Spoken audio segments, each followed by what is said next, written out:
News 18 देख रहे हैं आप। मैं हूं आपके साथ आरजू साईं। खबर उत्तराखंड से। उत्तराखंड के सीएम पुष्कर सिंह धामी के दूसरे कार्यकाल का बड़ा और पहला फेरबदल देर रात को हुआ, जिसमें 21 आईएएस और आईपीएस के विभागों को बदल दिया गया।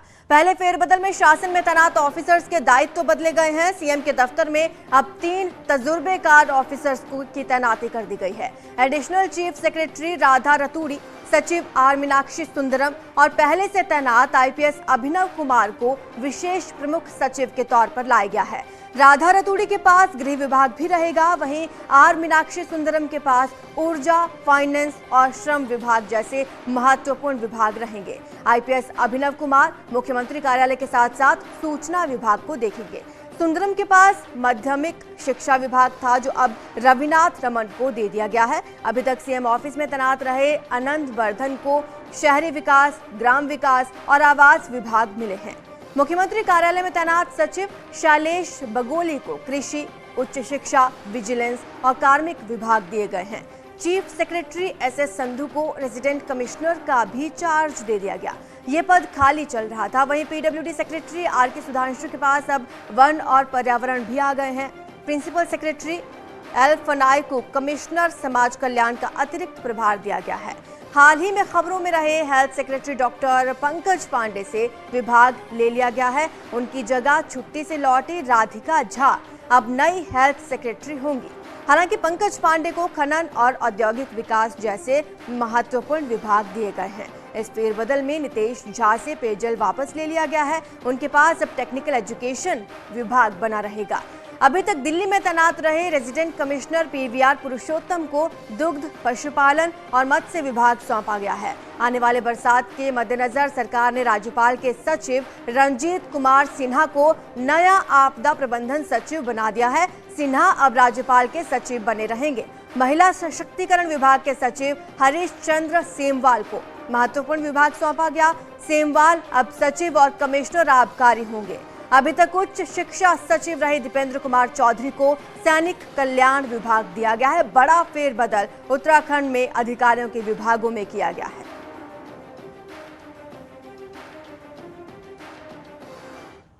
तो दिल्ली के जहांगीरपुरी से अगली खबर, जहां पर उत्तरी नगर निगम अवैध निर्माण पर अब बुलडोजर चलाने जा रहा है। नॉर्थ वेस्ट के डीसीपी को पत्र लिखकर दिल्ली पुलिस के 400 जवानों को तैनात करने की बात की गई है, ताकि कानून व्यवस्था संभाली जा सके।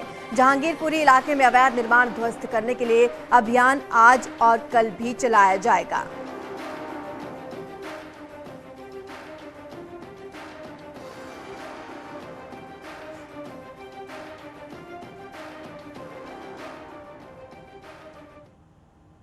प्रदेश के विकास के लिए सरकार विकास का पूरा खाका तैयार कर रही है। इसी कड़ी में आज भी कई विभागों का प्रेजेंटेशन होना है। सीएम योगी आदित्यनाथ के सामने कई विभागों के अगले 100 दिन के काम का रोड मैप पेश किया जाएगा। दोपहर 12 बजे पर्यटन, संस्कृति, धर्मार्थ कार्य और भाषा विभाग का प्रेजेंटेशन रहेगा। तो वहीं शाम को 5:30 बजे ग्राम्य विकास, पंचायती राज, राजस्व, ग्रामीण अभियंत्रण और नमामि गंगे से जुड़े काम का पूरा रोड मैप पेश किया जाएगा। एनएक्सी भवन में ही ये महत्वपूर्ण बैठक होगी, जहां पर प्रेजेंटेशन दिए जाएंगे। मंगलवार को भी 3 विभागों ने प्रेजेंटेशन पेश किया। स्वास्थ्य विभाग के अधिकारियों ने प्रेजेंटेशन दिया, जिसके बाद सीएम योगी ने अधिकारियों को कई निर्देश दिए हैं। हमारे साथ बात करने के लिए मौजूद है ब्रजेश पाठक जी। सर, आज आपके विभाग का प्रेजेंटेशन था। सर, बारी आपकी ही है और मौका आप ही के लिए है। कार्य योजना बनी है और हम लोग प्रदेश की जनता के हित के लिए, मरीजों के हित के लिए एकदम तैयार हैं। कहीं कोई समस्या नहीं। सर, 100 दिनों के एजेंडे के लिए क्या कुछ नई तब्दीली देखेंगे हम? अभी विस्तृत विवरण आपको समक्ष हम रखेंगे, जल्दी रखेंगे। सर, ये ब्रजेश पाठक जी हैं, स्वास्थ्य विभाग है इनके पास, लेकिन इनका ये कहना है कि आगे की कार्य योजना को लेकर के बात हुई है, लेकिन क्या बात हुई है इसको लेकर के कह रहे हैं कि प्रदेश के स्वास्थ्य विभाग को बेहतर करने को लेकर बात हुई है। कोविड के बढ़ते हुए केसेस के लिए चिंतित हैं और जितने भी उपाय सब किए जा रहे हैं। लखनऊ में मास्क जरूरी हो गया, मैं देखिए मैं मास्क लेकर चलता हूँ। एक और योगी सरकार सूबे के विकास के लिए कार्य योजना तैयार कर रही है। दूसरी ओर सरकार के मंत्री ग्राउंड जीरो पर हैं। मंत्री और विधायक अलग अलग विभागों में काम का निरीक्षण कर रहे हैं और अधिकारियों को सख्त निर्देश भी दे रहे हैं। ठीक हो रहा है, आप संतुष्ट हो?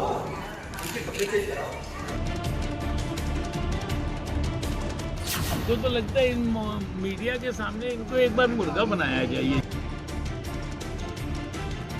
मुझे लगता नहीं कि उसके मुताबिक काम हो रहा है। ग्राउंड जीरो पर है सरकार। सरकार के मंत्री, विधायक अलग अलग जिलों में जाकर निरीक्षण कर रहे हैं, काम देख रहे हैं और काम सही नहीं होने पर फटकार भी लगा रहे हैं। ज्यादा कहीं न मिले, अस्पताल में क्यों लंबी नहीं होनी चाहिए। सिर्फ अच्छे एक आदमी काम कर रहा है, वहाँ 4 आदमी लगा दो। आज और अभी से मीटिंग करके करो। उप मुख्यमंत्री के पास चिकित्सा विभाग की जिम्मेदारी है और चिकित्सा सेवाओं में सुधार के लिए वो लगातार कदम उठा रहे हैं। कानपुर के उर्सुला अस्पताल मामले में वसूली को लेकर ब्रजेश पाठक ने तत्काल कदम उठाया। दलाल के आइडेंटिफिकेशन के लिए मैंने तुरंत स्थानीय थाने में तहरीर दी और उसके ऊपर उन्होंने तुरंत उसके ऊपर कार्रवाई करी है। उप मुख्यमंत्री ब्रजेश पाठक के अलावा दूसरे मंत्री और विधायक भी ग्राउंड पर हैं। कानपुर के किदवई नगर से विधायक महेश त्रिवेदी ने सड़क निर्माण में गड़बड़ी को लेकर नगर निगम के जेई को फटकार लगाई। और पूरा ब्लैक लिस्ट में डालो इसको। बात कर रहा है, एक मिनट में बात। मोटी चैन पहन लिया, पैसा कमा लिया, पब्लिक की कोई चिंता नहीं है। समाज कल्याण मंत्री असीम अरुण भी ग्राउंड जीरो पर हैं।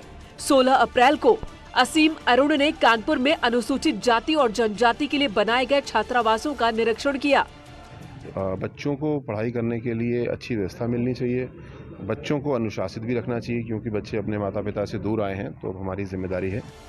कुल मिलाकर योगी सरकार के मंत्री और विधायक ग्राउंड पर जाकर खुद समस्याओं को देख रहे हैं ताकि व्यवस्था को सुधारा जा सके। Bureau report, news 18। लखनऊ में सीएम योगी की टीम 9 के साथ बैठक सुबह 10:30 बजे होगी। टीम 9 की बैठक होने वाले जिसमें बढ़ते कोरोना को लेकर निर्देश दिए जाएंगे। सीएम योगी कई महत्वपूर्ण फैसले भी ले सकते हैं। इस बैठक में तमाम मुद्दों को लेकर चर्चा की जाएगी। कोरोना केसेस लगातार बढ़ते जा रहे हैं, ऐसे में ये बैठक बेहद महत्वपूर्ण हो जाती है जिसमें कुछ गाइडलाइंस भी जारी की जा सकती है। सुबह 10:30 बजे ये बैठक होनी है। टीम 9 के साथ इस बैठक को आयोजित किया गया है। अगली खबर वाराणसी से, जहां पर ज्ञानवापी मस्जिद मामले को लेकर आज जिला कोर्ट में सुनवाई होगी जिसमें परिसर के सर्वे के बारे में फैसला लिया जाएगा। दरअसल कोर्ट की तरफ से नियुक्त कमिश्नर को मंगलवार को सर्वेक्षण करना था जिसमें वीडियोग्राफी भी होनी थी। वाराणसी जिला प्रशासन ने सुरक्षा कारणों का हवाला दिया और ये वीडियोग्राफी स्थगित करवा दी, जिस पर कोर्ट आज हर पहलू की समीक्षा करेगा।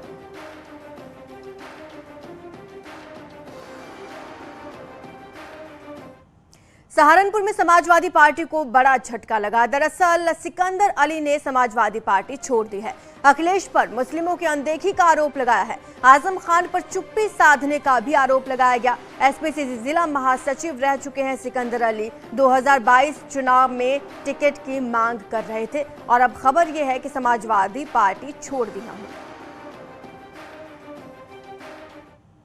आज अखिलेश यादव का दौरा है आगरा में। भीमनगरी हादसे के पीड़ितों से मिलेंगे अखिलेश। पूर्व राज्य मंत्री अजय शील गौतम से भी मिलेंगे। 14 अप्रैल को हादसे में घायल हुए थे पूर्व मंत्री। हादसे में पूर्व प्रधान ने जान गंवा दी है।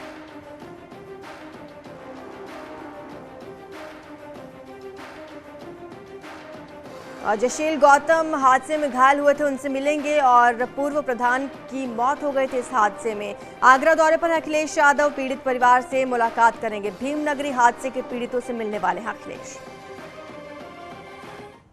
गोंडा में बीजेपी अल्पसंख्यक मोर्चा के पूर्व जिला महामंत्री मोहम्मद लुकमान और उनके भाई को गांव के लोगों ने मस्जिद में नमाज पढ़ने से रोका और विरोध करने पर मारपीट की। कोतवाली शहर के बनकटवा गांव में मोहम्मद लुकमान से गांव के लोगों ने बीजेपी से जुड़े होने का ताना दिया और कहा कि बीजेपी मस्जिदों में लाउड स्पीकर बैन करवा रही है, इसलिए तुम लोग मस्जिद में नमाज मत पढ़ो। बात बढ़ने पर गांव के लोगों ने लुकमान को काफिर कहकर मारपीट भी की। वो इतने पर नहीं रुके, बाद में लुकमान के घर आकर गेट पर कई बार लात मारी। घटना का पूरा वीडियो वायरल हो रहा है। लुकमान ने दोषियों को सजा दिलाने की मांग की। मामले में अब तक 2 आरोपियों की गिरफ्तारी हो चुकी है। गांव में भारी मात्रा में फोर्स तैनात कर दी गई है। सुबह फजर नमाज के बाद मैं और मेरा भाई नमाज पढ़ने के बाद बाबा के मज़ार पे घर के पास में थोड़े से जाने लगे। वहाँ पे कुछ लोग मिल गए, जलीस और उनके साथी कुछ 4-6 लोग लड़के।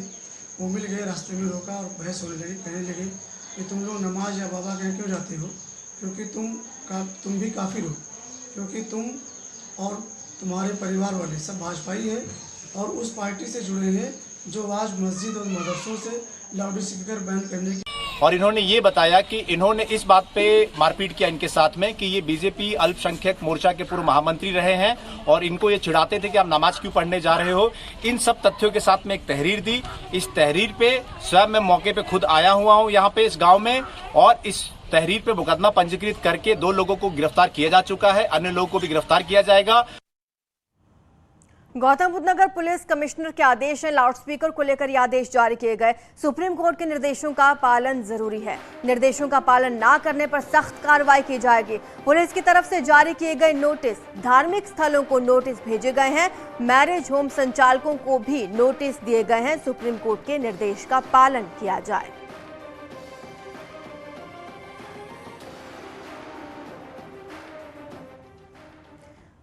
उधर मुफ्ती कासिम नोमानी अपने बयान से पलट गए हैं। तोड़ मरोड़ कर पेश किया गया बयान, ये कहना है नोमानी का।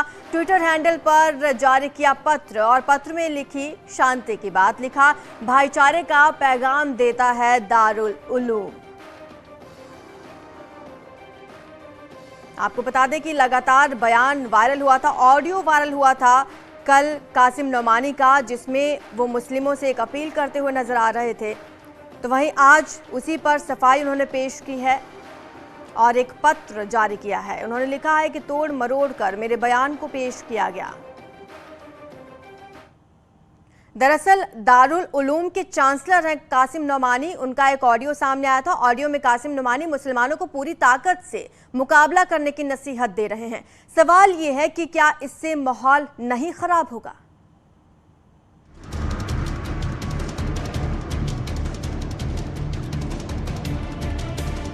दिल्ली में भड़की हिंसा की चिंगारी अभी शांत नहीं हुई है। धर्म के ठेकेदार हिंसा की आग को हवा दे रहे हैं। ऊपर हमला हो जाए तो हम बुज़दिल बनकर घर में न बैठे रहे। हम अमन अमान के मुहाफिज हैं। अपनी तरफ से कोई अमन के खिलाफ इक़दाम नहीं करेंगे, लेकिन अगर हमारी जान माल इज्जत आबरू के ऊपर कोई हमला आवर होता है तो सिर्फ नारे तकबीर न लगाए छत के ऊपर चढ़कर, बल्कि अल्लाह ने जितनी ताकत दी है, हिम्मत दी है, जितनी इस्तिताअत है, जो असबाब फराहम हो, उनके जरिए अपना दिफा करने की कोशिश करनी चाहिए। नफरत से भरी आवाज दारुल उलूम के चांसलर मुफ्ती अबुल कासिम नोमानी की है, जिनकी जिम्मेदारी बच्चों को तालीम देने की है, भविष्य उज्जवल बनाने की है। लेकिन इसके ठीक उलट नोमानी बच्चों को नफरत की तालीम दे रहा है, धर्म के नाम पर भड़का रहा है और हिंसा को हवा दे रहा है। नोमानी ने अपने वायरल ऑडियो में जो कहा है, कुछ वैसी ही तस्वीरें कल दिल्ली में नजर आई थी, जब हिंसा के आरोपी को हिरासत में लेने पहुंची पुलिस पर कुछ लोगों ने हमला कर दिया था। नोमानी के इस बयान पर पूर्व मंत्री मोहसिन रजा ने तल्ख प्रतिक्रिया दी। एक हाथ में बंदूक और एक हाथ में पत्थर की बात कर रहे हैं या उनको जज्बाती करने की बात कर रहे हैं। इनकी बातों से तो यही निकल कर आ रहा है, ये अलगाववाद बांट रहे हैं, आतंकवाद बांटने की बात कर रहे हैं, ये लोगों को उकसाने की बात कर रहे हैं। तो ये बहुत दुर्भाग्यपूर्ण है और ऐसे लोगों पर भी कार्रवाई होना चाहिए। मोहसिन रजा ने नोमानी पर कार्रवाई की मांग की है, तो कन्नौज से बीजेपी के सांसद सुब्रत पाठक ने साफ शब्दों में कहा है कि जिन इलाकों में मुस्लिमों की आबादी ज्यादा है, उन इलाकों में हिंदू धर्म के कार्यक्रमों को रोकने की कोशिश की जाती है। इस देश में लगातार कोई भी हिंदू धार्मिक आयोजन होता है तो उसके ऊपर खासकर उन तमाम हिस्सों में जहाँ के ऊपर मुस्लिम समाज की आबादी अधिक है, उन आयोजनों को व्यवधान पैदा किया जाता है, चाहे हमारी धार्मिक यात्राएं हों या अन्य कोई धार्मिक आयोजन हो। जाहिर है कि दिल्ली में हुई हिंसा को आधार बनाकर एक वर्ग विशेष को भड़काने की साजिश हो रही है, जिस पर लगाम लगाने की जरूरत है। Bureau report, news 18। यहाँ रुकेंगे एक ब्रेक के लिए, जल्द हाजिर होंगे।